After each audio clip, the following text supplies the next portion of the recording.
National mission on natural farming, प्राकृतिक खेती के लिए एक नेशनल मिशन का फैसला लिया गया है। इसमें केमिकल फ्री और सस्टेनेबल फार्मिंग एक मिशन के तौर पे लिया जाएगा और 1 करोड़ किसानों को इसमें कवर किया जाएगा। 1 करोड़ किसानों को इसमें कवर किया जाएगा। आप सब जानते हो कि किसानों के लिए प्रधानमंत्री श्री नरेंद्र मोदी जी की एनडीए सरकार हमेशा किसानों के कल्याण के लिए, किसानों के वेलफेयर के लिए प्रतिबद्ध है। आज एक बहुत बड़ा फैसला लिया गया है, national mission on natural farming, प्राकृतिक खेती के लिए एक नेशनल मिशन का फैसला लिया गया है।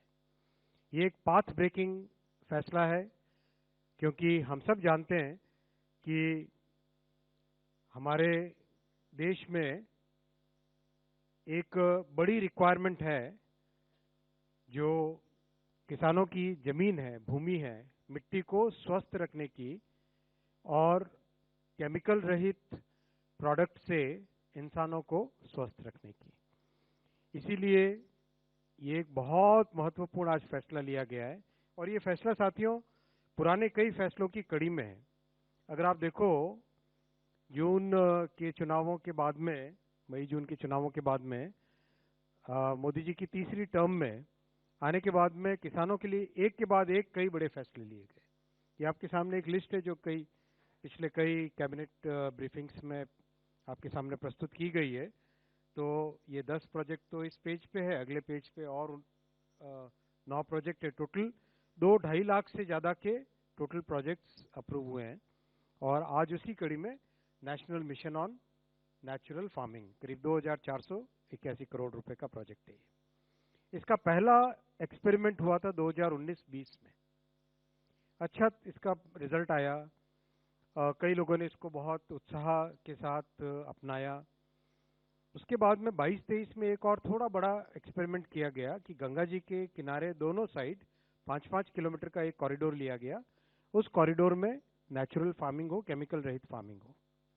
उसका बहुत अच्छा रिजल्ट आया। करीब करीब देश भर में 10 लाख हेक्टेयर के आसपास नेचुरल फार्मिंग यानी प्राकृतिक खेती के द्वारा किया गया। तो आज जो मिशन लिया गया, इसमें केमिकल फ्री और सस्टेनेबल फार्मिंग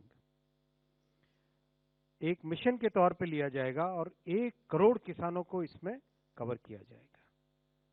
1 करोड़ किसानों को इसमें कवर किया जाएगा। और बहुत ध्यान रखा जा रहा है कि जो विलिंग फार्मर्स हैं, जो विलिंग पंचायत हैं, उनको आगे लाए और एक प्राकृतिक खेती के लिए जो इकोसिस्टम चाहिए, वो इकोसिस्टम पूरा तैयार हो जाए, वैसी व्यवस्था इसमें मिशन में की जा रही है। ये 6 ऑब्जेक्टिव्स हैं कि नेचर के आधारित, प्रकृति के आधारित खेती हो, एनिमल हस्बेंड्री, पशुपालन और खेती दोनों इंटीग्रेट हो जाएं, एक का प्रोडक्ट दूसरे के लाभ दे और पहले का दूसरे के लाभ, मतलब खेती का प्रोडक्ट जानवरों के लिए लाभदायक दे और जानवरों के जो भी काउडंग है वगैरह, उन सब का उत्पादन किसान खेती में उसका उपयोग हो। बहुत फोकस दिया जाएगा नॉलेज क्रिएशन पे और रिसर्च पे, और फोकस किया जाएगा जो फार्मर्स अपने अनुभव लेके आते हैं, उन अनुभवों के आधार पे क्या साइंटिफिक नए लॉजिक तैयार किए जा सकते हैं। साइंटिफिक मेथड के अनुसार कॉमन स्टैंडर्ड्स बनाए जाएंगे, क्योंकि ये प्रोडक्ट देश में और विदेश में, दुनिया भर में इसकी प्रसिद्धि होने वाली है। तो वहां पे कॉमन स्टैंडर्ड, साइंटिफिक तरीके से चेक की हुई लेबोरेटरीज, वो सब बहुत महत्वपूर्ण होंगे।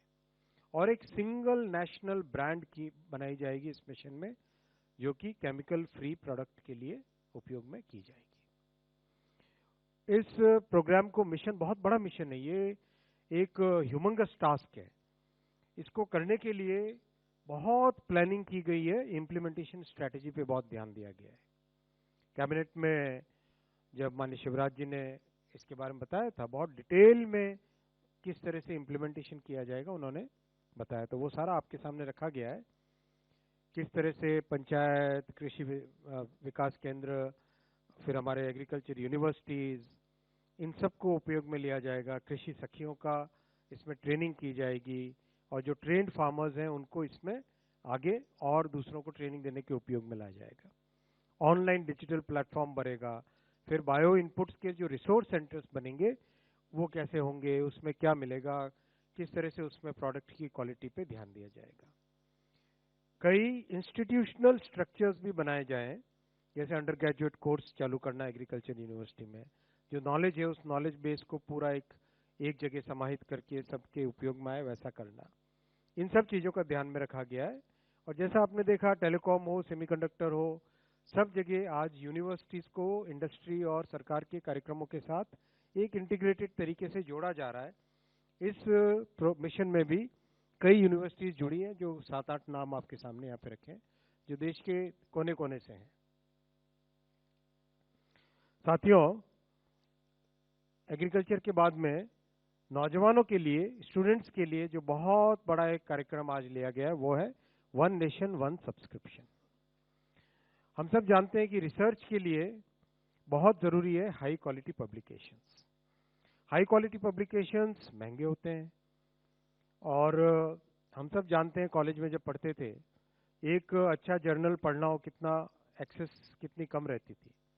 इसलिए प्रधानमंत्री जी ने इसको एक नए स्वरूप में डाला है कि क्यों ना हम सभी यूनिवर्सिटीज अपने रिसोर्सेज को पूल कर ले, कॉमन करके जितने विश्व प्रसिद्ध जर्नल हैं उन सबको खरीदें, उनका सब्सक्रिप्शन करें और उसके बाद में देश भर में जितने भी हमारे एजुकेशनल इंस्टीट्यूशंस हैं उन सब में वो उपलब्ध हो जाए।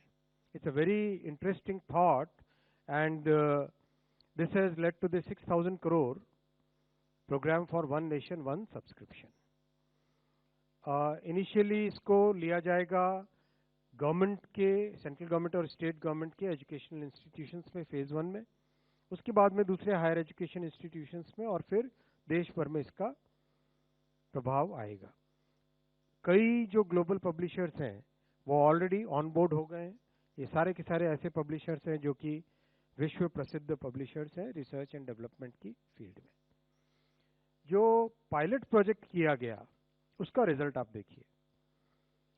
अगर किसी भी पैरामीटर पे देखें कितने यूजर्स बढ़े पायलट प्रोजेक्ट के बाद में, कितने बेनिफिशियरी बढ़े, कितने जर्नल के टाइटल्स आए, और किसी भी पैरामीटर पे देखो तो कहीं डबल हो रहा है, कहीं पे 1.5 गुना हो रहा है, कहीं पे 50% बढ़ रहा है, कहीं 60% बढ़ रहा है। तो एक बहुत ही इसका अच्छा अनुभव आया पायलट इम्प्लीमेंटेशन में। इसीलिए आज कैबिनेट में माननीय प्रधानमंत्री जी ने एक विस्तृत रूप से इस प्रोग्राम को आज अप्रूव किया। मैं इसके आगे आता हूं। अटल इनोवेशन मिशन। भारत में हमारे नौजवान स्टूडेंट्स किस तरह से एक इनोवेशन की तरफ बढ़े, कैसे एंटरप्रेन्योरशिप में आगे आए, इसके लिए अटल इनोवेशन मिशन चालू किया गया था। इसमें शुरू के रिजल्ट बहुत अच्छे आए। 10,000 से अधिक अटल टिंकरिंग लैब्स खुली हैं देश के 730 से अधिक डिस्ट्रिक्ट्स में। Subscribe to Midday India. Get direct notifications on all our videos by clicking on the bell icon.